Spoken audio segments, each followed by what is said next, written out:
Welcome to TERAFLORA Studio, a quiet corner of the digital world where forgotten things bloom again.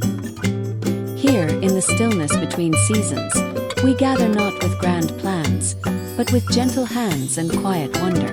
We believe that beauty doesn't come from perfection, but from attention, and often from the very things we nearly throw away. In this special video, you'll walk with us through a tapestry of 30 soulful garden ideas, crafted from nothing more than plastic bottles, a little time, and your own willingness to see the magic in the mundane. You'll find inspiration that feels possible, real, rooted in soil and story. This content was thoughtfully composed with the help of artificial intelligence, designed to guide, not replace, to support imagination, not overshadow it. We hope it offers you comfort, clarity, and a sense of peaceful possibility. And if you find yourself breathing a little easier, or seeing your garden with gentler eyes, we invite you to stay. Let this be more than a video. Let it be a soft beginning. If you enjoy this journey, if you feel inspired, soothed, or simply seen, please consider subscribing to TERAFLORA Studio.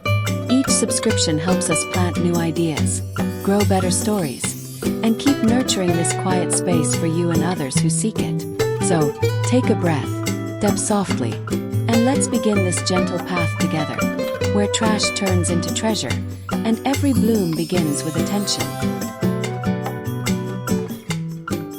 Imagine a hysterical scream in front of a mirror. The shriek bounces off the walls of a luxurious but silent room.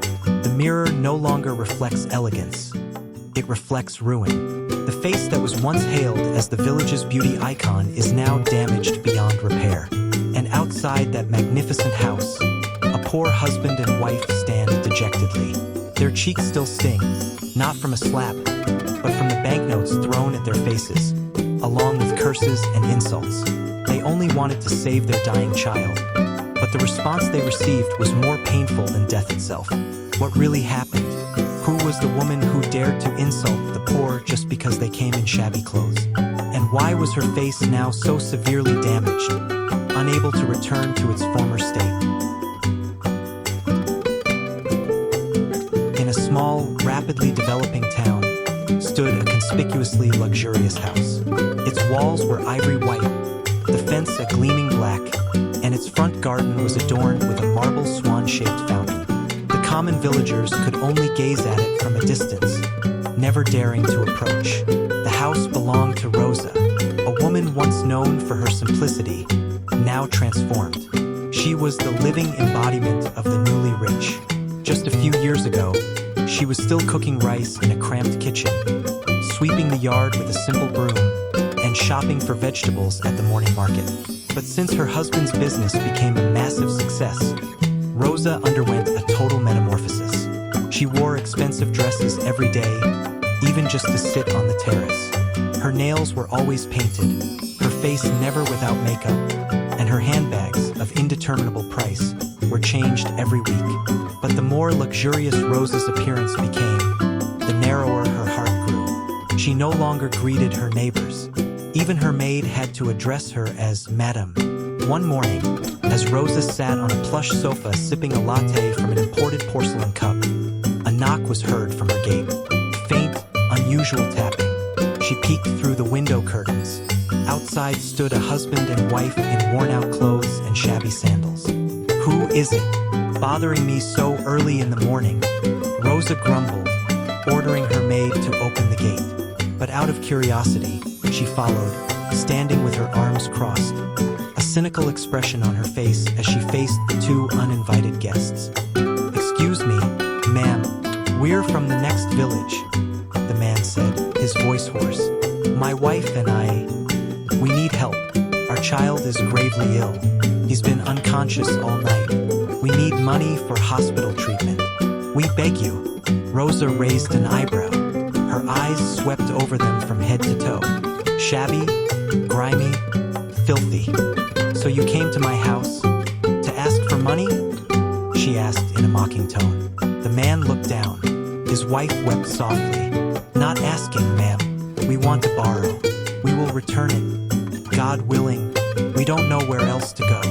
"God willing? Ha! You're just beggars hiding behind religion." Rosa laughed. She stepped inside, then came out again with a wad of cash, but not to hand it over. She threw the money onto the ground, right at the couple's feet. "Take it, but don't you ever come to my house again. You're ruining the view." After that, she turned and slammed the gate shut.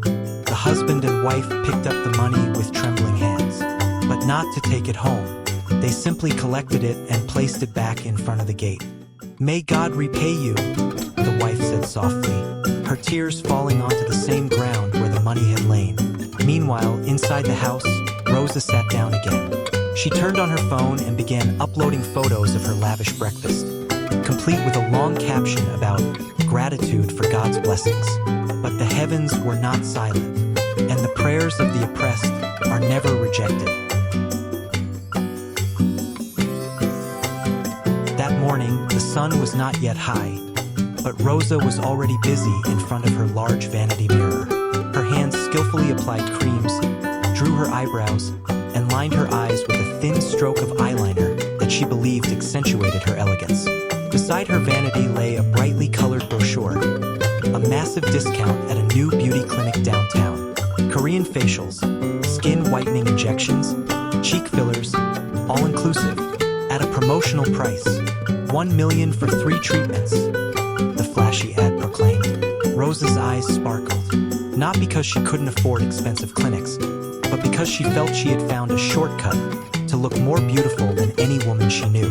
She wanted to be younger, fairer, more perfect, more than anyone else. Without a second thought, Rosa immediately called the clinic and booked the full treatment package. "Include the collagen and glowing injections too," she said with a satisfied smile. The clinic was located on the second floor of a shop house, right on a major road. From the outside, it was gaudy. A bright pink sign with a picture of a woman with a sharp nose and a pointed chin. Inside, everything looked luxurious, but felt suspicious to the discerning eye. The receptionists wore tight white uniforms with pale, powdered faces. They greeted Rosa with an overly friendly demeanor. The pungent smell of alcohol and perfume filled the room. Rosa, feeling like an honored guest, immediately felt at home. "Mrs. Rosa, our package is extremely popular. Many TikTok artists are regular clients here," said the young therapist handling her. "Oh, really?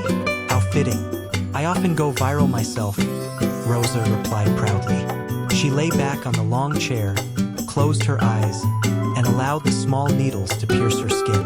There was a slight sting, a little heat, but Rosa considered it normal. "It's part of the process," she thought.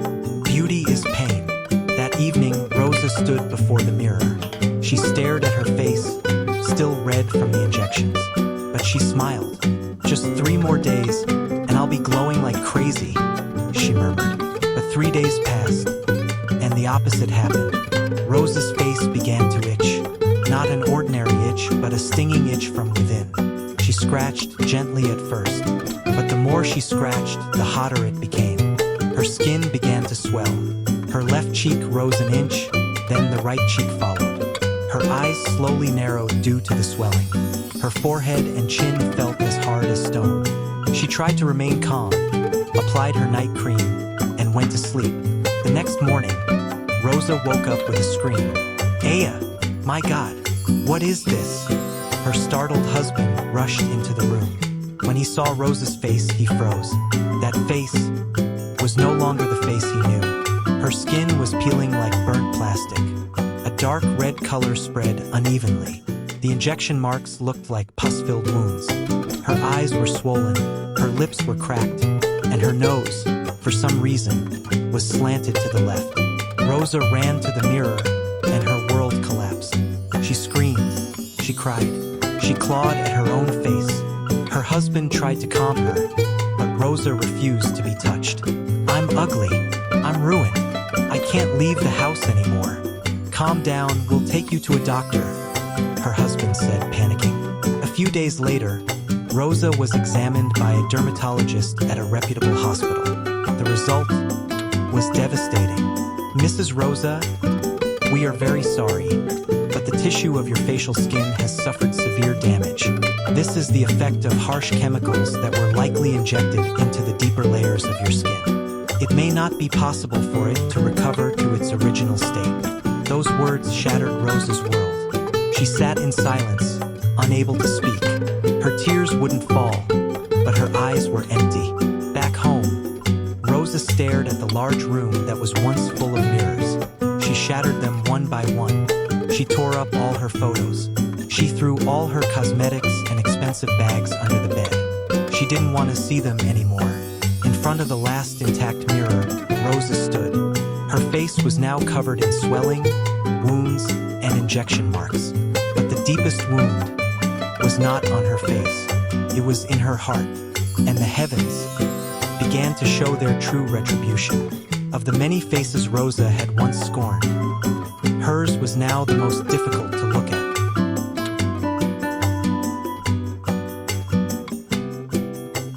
For a week, Rosa didn't leave her house. All the curtains were drawn shut. Her phone was turned off. The mirrors in the bathroom were covered with dark cloth. And every morning, she would just sit in the corner of her room, covering her face with a large headscarf. Her husband, Roni, had tried everything to comfort and heal her.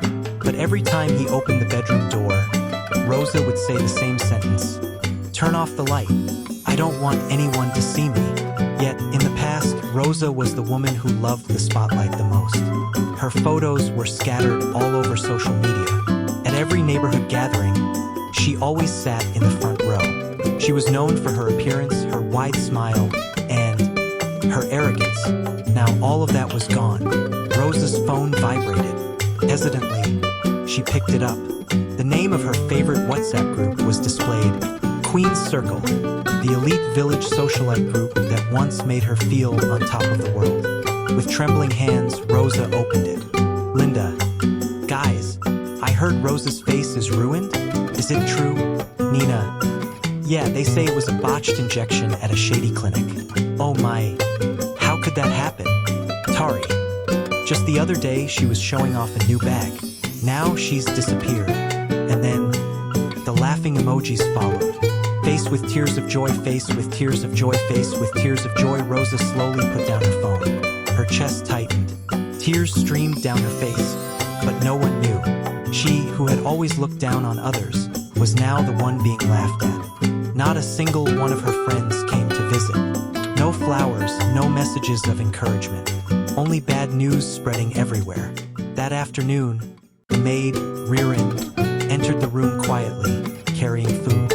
But Rosa didn't touch it. "Ma'am, someone came by earlier. The ladies from the village. I thought they were asking for money again, but they were just passing by.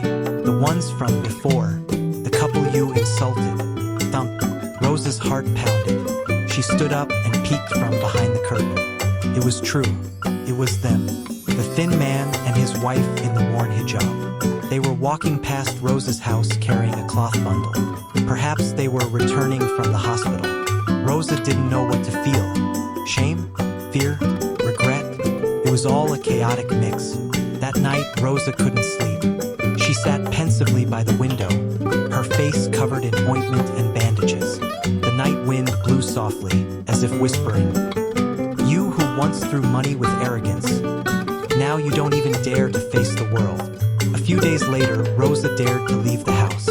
She wore a long dress and a wide black headscarf that covered almost her entire face. She didn't want to be seen, but she needed air, or at least a little light. But as soon as she stepped into the small shop near her house, all eyes were on her. "Hey, is that Rosa? Oh God, what happened to her face? She used to be so beautiful. Now, she looks scary. That's what you get for being arrogant." The whispers were like daggers. Rosa looked down, paid for her things, and hurried home. But the whispers didn't disappear.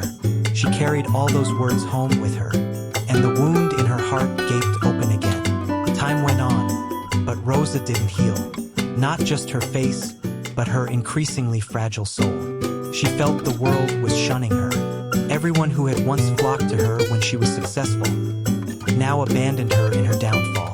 Even Roni, her once gentle husband, began to look tired. Every night he came home later, and every morning he would only say, "You have to be strong. Don't keep going on like this." But Rosa wasn't strong. She was afraid that all of this was a punishment, a divine retribution, the consequence of her arrogance toward the helpless. That night, Rosa woke from a nightmare. In her dream, her face was rotting, and people were laughing and pointing at her. Among the crowd, there was a silent couple. Just silent, but their gaze was full of pain. Rosa cried. She looked at the ceiling, then bowed her head, prostrating herself on her prayer mat. "Oh God, forgive me. I have been too cruel. Was arrogant. I forgot you." But could her repentance still be accepted? Or was this just the beginning of the real punishment? The rain fell gently that day. Small droplets streaked across Rosa's bedroom window. The air was damp, cold, and gloomy, much like the feeling that was silently killing her from within. It had been almost a month since her face was destroyed by the injections from the shady beauty clinic. Every day she tried to make peace with it, but the shame was too strong. She wanted to leave the house, but the image of people's stares haunted her. Yet, there was one thing she couldn't forget. That poor couple, their faces, the mother's soft sobs, the father's trembling hands as he pleaded, and the sound of Rosa's laughter as she threw money at their faces. It all replayed in her head like a curse. She didn't know if their child was still alive. She didn't even know their names, until one day destiny intervened in the most devastating way. Roni came home early that day, carrying several boxes of food. Rosa greeted him with an empty gaze. "There's a small event at the office. I invited a few guests over to break the fast. You don't have to come out, just rest," he said with a brief smile. Rosa nodded. She didn't want to see anyone. But when the evening call to prayer sounded, a lively chatter was heard from the living room. Rosa peeked from behind her bedroom door. She was shocked. The guests were not just her husband's colleagues, but also several people from the village, including them, the poor husband and wife. They sat in the furthest corner. The wife held a plastic bag of food, while the husband sat calmly, though his clothes were simple. In front of them sat a small child, weak, pale but smiling. Rosa recoiled, her body trembling. That was their child, still alive. But how could they be here? She immediately called her maid, Ririn. "Why are they here?" Ririn looked down. "I'm sorry, ma'am. That's the family Mr. Roni has been helping secretly.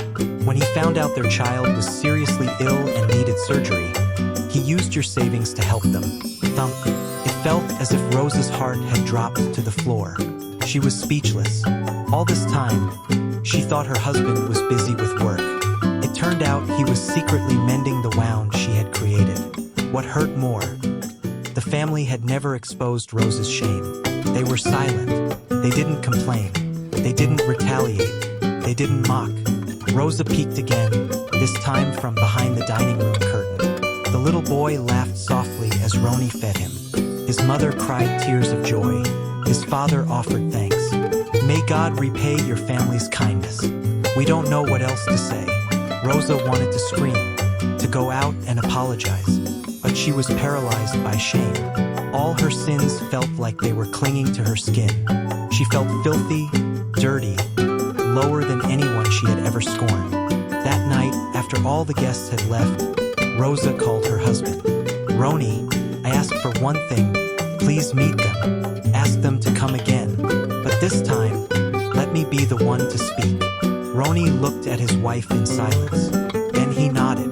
3 days later, the couple came again. Rosa greeted them in a white dress, her face covered by a veil. She kept her head down, not daring to look at them directly. When they were seated, Rosa faced them. She slowly removed her face covering. The wounds were still visible. The swelling, the injection marks, the imperfect skin tissue. But that day, for the first time, Rosa didn't hide it. She let the wound be seen, because she knew no veil could cover the sin she had committed. With a hoarse voice, Rosa said, "I sorry. I once threw money at your faces. I insulted you. I laughed at the suffering of parents who only wanted to save their child. Was not human then. I am sorry. From the bottom of my heart. There was no sound, only the soft whir of the fan. Then the mother stood up. She approached Rosa and held her hand. Ma'am, we forgave you a long time ago, even when you slammed the gate in our faces. We immediately surrendered it all to God, because we knew if we retaliated, we would be no different from the one who hurt us. Rosa's tears fell uncontrollably.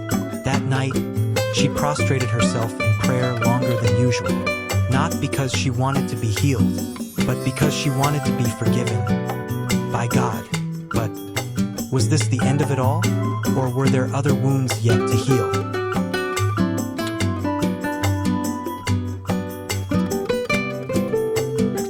That morning, the sky was overcast. Last night's rain left puddles along the road in front of the complex. The cold air seeped in through Rosa's slightly open window. Behind the gently swaying white curtains, Rosa sat pensively on her prayer mat. Her eyes were weary. Her face was still covered with healing cream, but a certain calmness began to grow in her gaze. But that peace was short-lived, because the past never truly leaves. That afternoon, Rosa dared to go out. She wore a long headscarf and a thick cloth mask covering the unhealed parts of her face. Her destination was not a mall or a salon like before, but a small shop at the end of the street. Assalamu alaikum, Rosa greeted in a low voice. A few people turned. Some replied, others just stared silently at Rosa's covered face. The shop owner smiled warmly. Walaikum assalam. What can I get for you, ma'am? As Rosa was busy choosing her items, a loud laugh was heard from across the street. A group of women were sitting at the neighborhood watch post, talking loudly. Hey, is that Rosa? Oh my God. It really is her. Is her face still bandaged? She used to love showing off. Now she's just a pity case. That's what you get for being arrogant. Remember when she chased us away when we were selling cakes door to door? Their laughter boomed, not loud in volume, but sharp, piercing, and soul-crushing. Rosa looked down deeper, paid for her items, and walked quickly home. But after just a few steps, one woman's voice stopped her. Hey, Mrs. Rosa, why aren't you showing off your face anymore? Is the discount period over? Laughter erupted again. Rosa froze. She wanted to cry, but there were no tears left. She just ran towards her house, opened the gate, and closed the door, trembling. In her room, Rosa buried her face in a pillow, not from physical pain, but from the emotional wound that felt like it was being slowly sliced open. She realized she used to be like that too, laughing, mocking, even humiliating others with her sharp tongue. Now she was just reaping what she had sown. That night, she prostrated herself again. Oh God, I know this is not a punishment without a cause, but please give me the strength to endure all of this. A few days later, Rosa decided to do something she had never done before. She went to the house of Mrs. Rika, the cake seller she had once mercilessly insulted just because her goods were considered an eyesore in front of the house. With a trembling hand, Rosa knocked on the simple wooden door. Knock, knock, knock. Soon the door opened. Mrs. Rika stood there, surprised. Oh, Mrs. Rosa. Rosa bowed her head deeply. I want to apologize, ma'am. I once said terrible things. I chased you away from the front of my house. I regret it. Mrs. Rika looked at Rosa for a few seconds. Then she pulled her inside. Ma'am, I've forgotten that incident, but God may not have forgotten. I hope you are truly repentant. Please sit down. I'll make you some sweet tea. At the small wooden table, Rosa sat. Her hand trembled as she held the glass. Her tears broke. For the first time, she felt valued not for her beauty, not for her luxury, but for her humility. But before she could finish her tea, her phone vibrated. A message from Roni. Sorry, I'll be home late. There was a sudden event out of town. Don't wait up. Rosa frowned. An uneasy feeling settled in her chest. She had never been told about this event, and it wasn't the first time Roni had come home late since her face was ruined. After leaving Mrs. Ricka's house, Rosa couldn't sleep. She stared at her phone screen, opened the photo gallery, and looked at her old face. The photos she was once proud of now felt like ghosts mocking her. And when she tried to open her old social media account, she saw something that made her body go rigid. A new account, with a young woman's name. Several of her photos were taken in expensive restaurants. And in one photo, Roni was there, sitting at a table across from her, smiling. Thump. Rosa's heart felt like it had stopped beating. Was this just a coincidence? Or was a new wound about to open?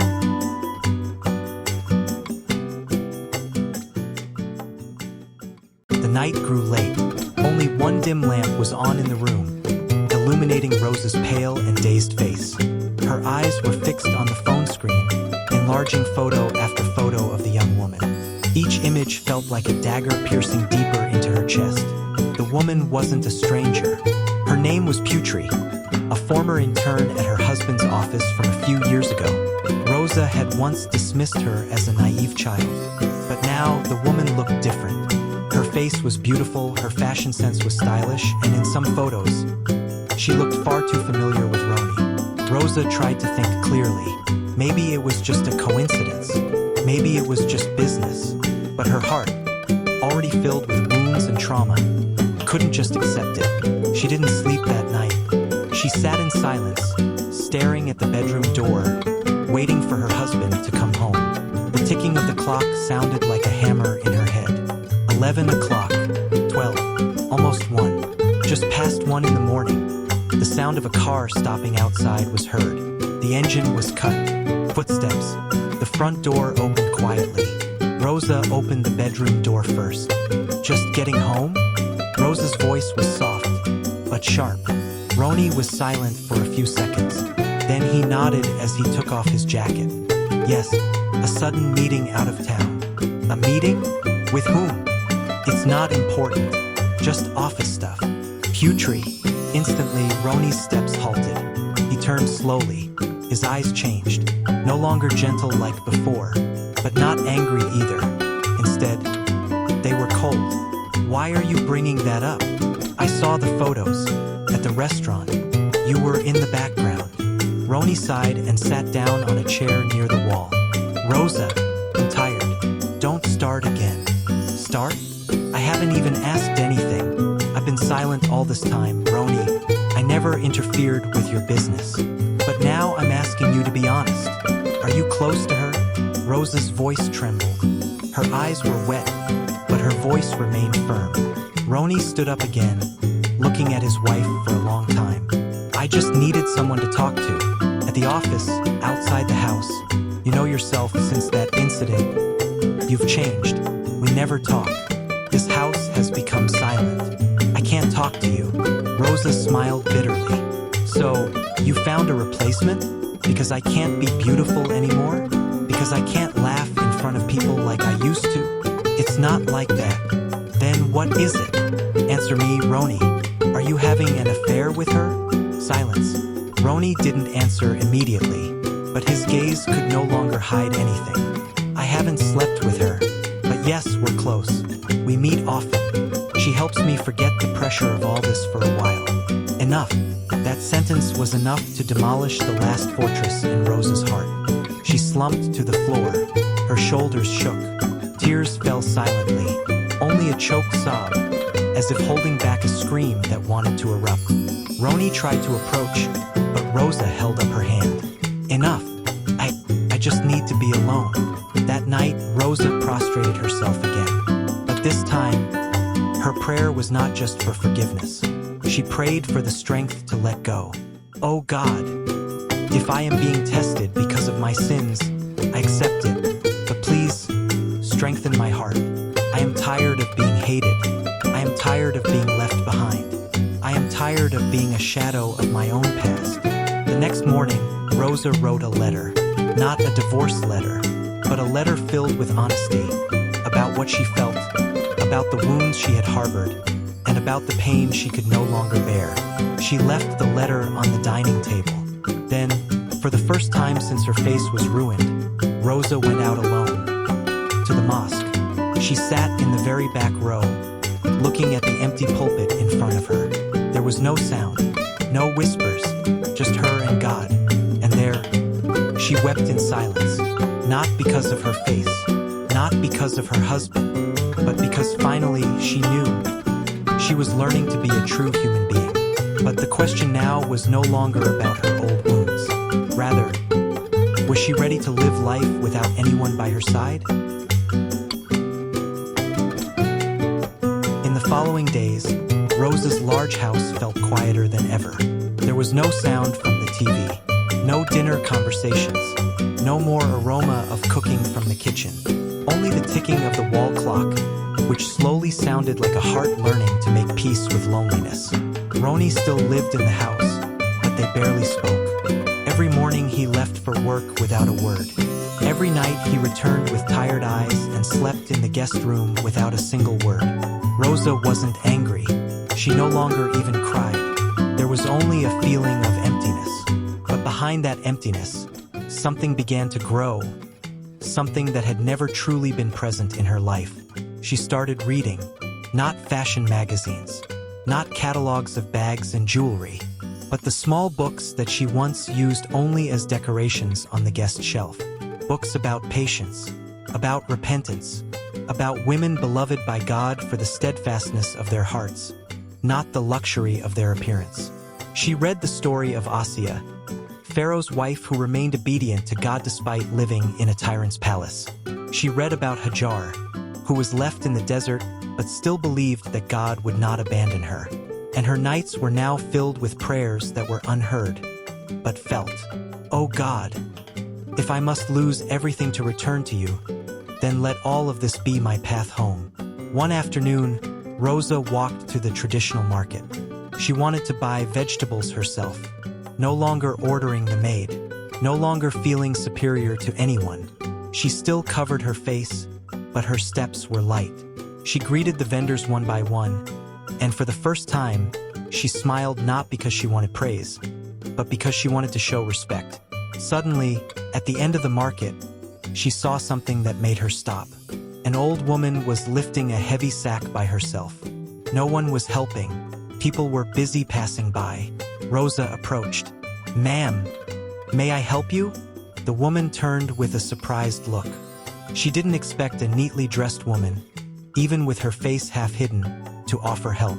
"Subhanallah, thank you, child. I haven't eaten since this morning. I need to sell these goods door to door, but my legs hurt."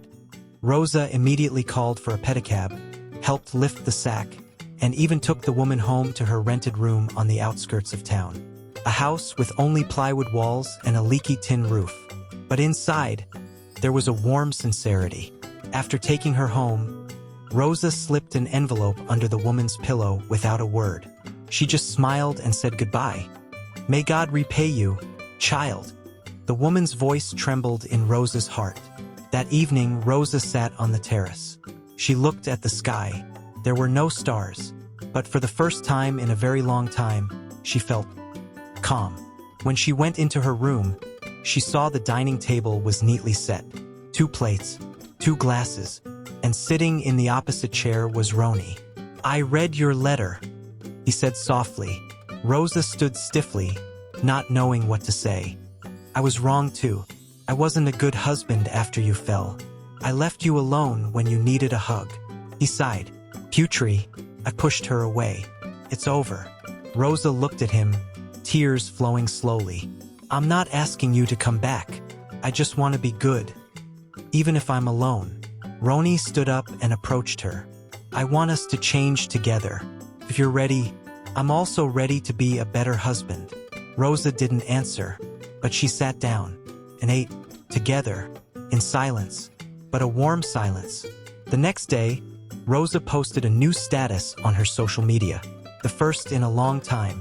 "I used to chase a false world until God tore it down piece by piece. Now I'm learning to be a servant who needs forgiveness more than praise." Comments began to pour in. Some mocked, but many were touched. But that day, Rosa didn't care, because she wasn't looking for likes. She was reclaiming her lost soul. And in the distance, the prayers of the people she once hurt began to strengthen her new path. A few weeks passed since Rosa decided on her quiet spiritual journey. Her house was no longer as grand as before, as she had secretly sold some of her luxury items. She used the proceeds to help the poor people she had once looked down upon. Together with her husband, Rosa began to rebuild their fragile marriage. They were no longer busy with the outside world, no longer chasing prestige or the judgment of their neighbors. They were both learning to arrange their hearts, not just their appearances. But as it often happens, when someone tries to change for the better, temptations and trials do not stay silent. One quiet afternoon, Rosa was helping Ririn cook in the kitchen.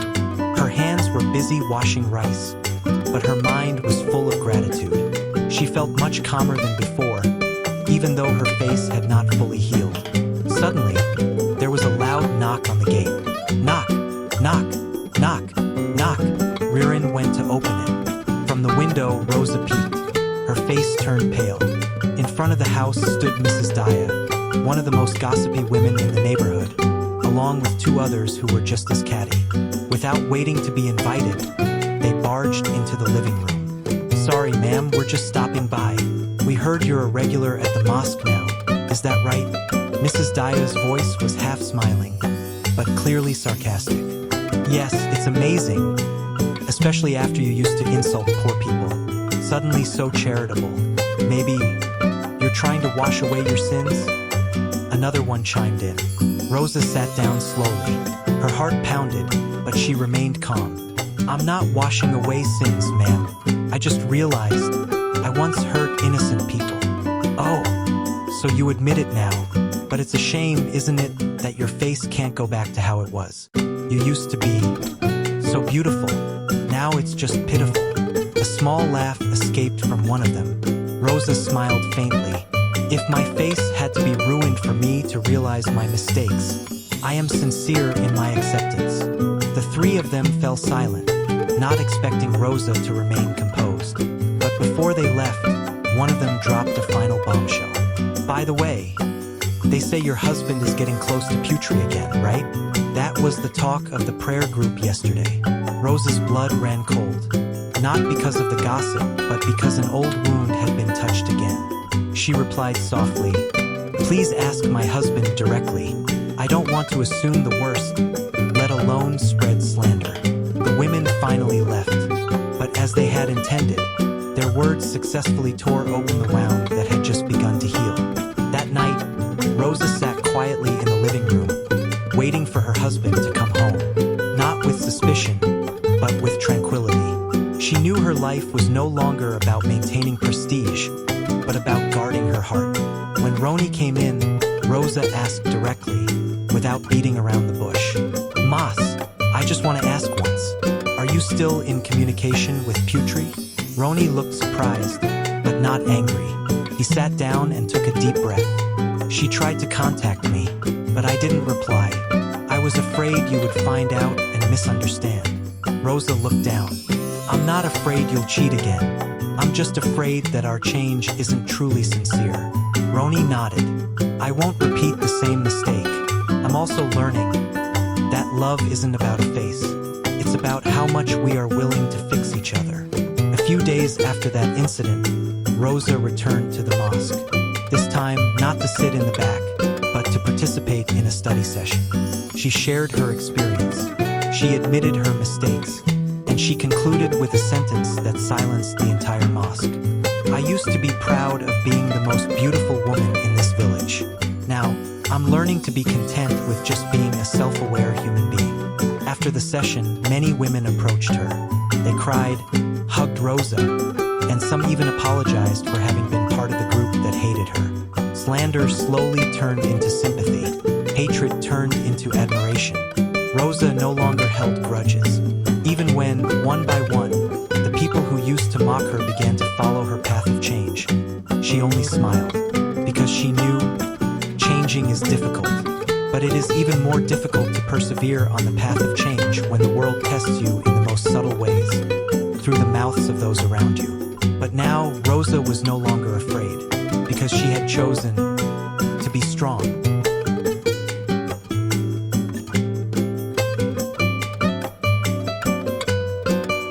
The evening wind carried the scent of wet earth into Rosa's yard.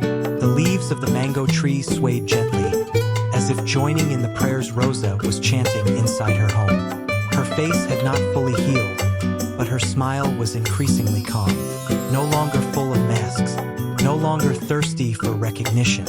It had been over 2 months since Rosa decided on her spiritual journey. She now actively attended religious studies, helped the women of the prayer group prepare food every Thursday night, and occasionally visited the homes of less fortunate residents to deliver small aid. Many were moved, but quite a few still sneered behind her back.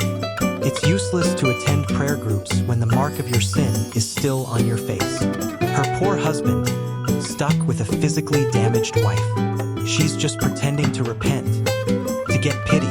These sentences occasionally reached Rosa's ears, but she learned to let them pass like the wind. They did not linger, they did not stay. For now, Rosa no longer waited for praise from humans. She wanted only one thing, the grace of God. One night, after her late-night prayer, Rosa sat in the corner of her room. The light was dim, the ceiling was dark, but her heart was bright with a peace she had never known before. Before her, a page of the Quran was open. Surah Al-Baqarah, verse 286. Allah does not burden a soul beyond that it can bear. Rosa read it softly, then she cried, not out of sadness, but out of emotion. It turned out that all the pain, all the insults, all the trials were a form of God's love that she had long ignored. She remembered again how she had once insulted people just because they wore simple clothes, how she had refused to lend money when asked for help for a sick child, how she had once thrown money in the face of parents who pleaded with tears in their eyes. Now, she realized what was shameful was not their clothes, but her heart. What was sick was not their child, but her soul. The poorest of all was herself, poor in empathy, poor in character. The next day, Rosa sat on her porch, writing something in her small notebook. A letter, not for her husband, not for her old friends, but for herself, the Rosa of the past. To the me of the past, I'm sorry you were once so arrogant. You thought this world was a stage and you were the star. In reality, you were just a spectator who forgot how to be grateful. Now, I am fixing everything you destroyed. And even though my face will not return to how it was, I do not want to become you again. She folded the letter neatly.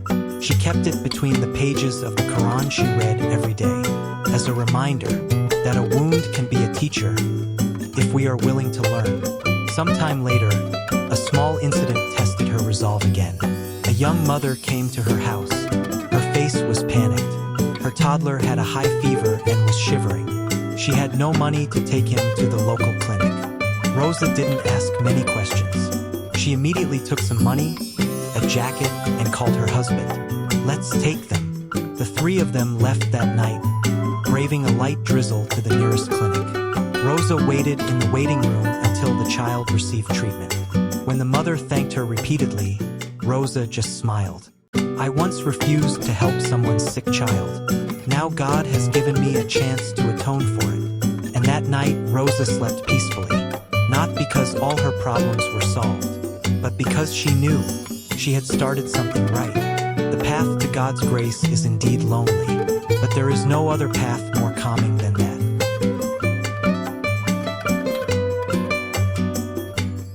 That morning, a thin fog enveloped Rosa's yard. Small birds began to chirp, and the sun crept shyly from behind the neighbor's roof. In the living room, Rosa was cleaning a bookshelf when her hand touched something long untouched. An old mirror, standing alone in the corner of the room, covered in dust. That mirror was a silent witness to her past. She used to stand before it almost every day, comparing herself to other women, judging her worth by the smoothness of her skin, the slimness of her cheeks, the expense of the lipstick on her lips. Now she stood before it again, but the face she saw was no longer the same. Her skin still looked blotchy, a scar was still visible on the side of her left cheek, and lines of exhaustion were clearly etched around her eyes. But that was not what was striking. It was the look in her eyes. The gaze that was once filled with ambition and a desire for recognition had now transformed into a gaze full of acceptance, full of sincerity. The mirror had a small crack in its right corner, but it was enough to slightly fracture the reflection within. And Rosa whispered softly, as if speaking to her own reflection, "You were beautiful then, but empty. You are damaged now, but at peace." After cleaning the mirror, Rosa continued her day with small things, watering the plants, feeding the stray cats that frequented her yard, mending a torn dress for her maid, rearing ordinary activities. But her heart was no longer ruled by the desire to be extraordinary. Suddenly her phone rang, a message from an unknown number. "Bismillah, Mrs. Rosa, I am the teacher of the child from the couple you once helped. They would like to invite you to a Thanksgiving event for their child's recovery. They said you must come, as there is something they wish to tell you." Rosa fell silent. Her heart pounded. This would be the first time she would meet face to face again with the couple she had insulted, humiliated, and even thrown money at. She immediately replied to the message with a short answer, "Inshallah, I will come." The promised day arrived. Rosa wore a simple dress and a clean white headscarf. Her scars were still visible, but she didn't cover them. She was no longer ashamed, because that wound was proof that God loved her in a harsh but saving way. She arrived at the couple's house, a small, simple house with mats spread out in front to welcome guests. In the corner of the yard, their child, who was once gravely ill, was now running around, healthy and laughing. As soon as Rosa arrived, the mother greeted her with a warm hug. "Subhanallah, Mrs. Rosa, you came. I never forgot your face. But now that face is more beautiful, because there is sincerity in it." Rosa looked down, holding back tears. "It is I who should apologize again, ma'am. The wound on my face is nothing compared to the wound I inflicted on your hearts." The woman's husband approached. He handed a letter to Rosa. "This is from our child. He can't write well yet, but he asked us to write it for you." Rosa read it slowly. "Thank you, kind lady. You were once angry with my father and mother, but now you are the first person to save me. I pray you go to heaven, even though you are not as beautiful as you used to be. But you are very kind." Rosa's tears broke. She hugged the letter tightly to her chest. No words from an adult had ever made her feel such relief. That afternoon, Rosa walked home, gazing at the reddening sky. The wind gently swept her headscarf, as if whispering something, that the wound on her face was not a disgrace, but a sign that God had touched her and did not want her to return to a false world. Upon arriving home, she stood again in front of the old mirror. She smiled at her own reflection and then said softly, "If I could talk to my past self, I would say, the ruin of your face was the beginning of your heart's healing." And that day, Rosa knew she would never go back to being the woman she once was, because even though the mirror was cracked, her heart was now clear.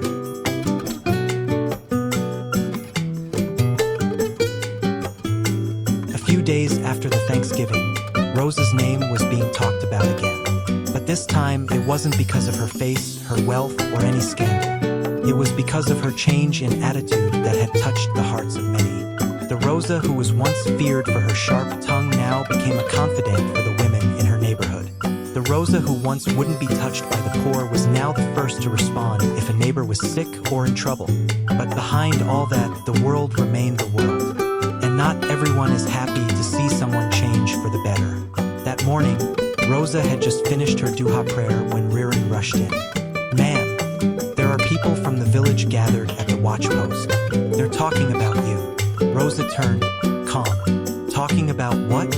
"They're saying you're pretending to be nice because you're afraid of being hated even more. Some say you're just seeking attention to be pitied." Rosa nodded slowly. She had expected it. Change is not always welcomed with open arms. But what was more painful wasn't the mockery, but when the very people she had once helped began to distance themselves. One of them was Mrs. Dini. the mother of the child whose school fees Rosa had paid. In the past, Mrs. Dini often sent messages of thanks. But lately, there had been no news, until finally, Rosa met her at the market. "Assalamu alaikum, Mrs. Dini." Mrs. Dini only glanced at her. "Walaikum assalam. Are you well, ma'am?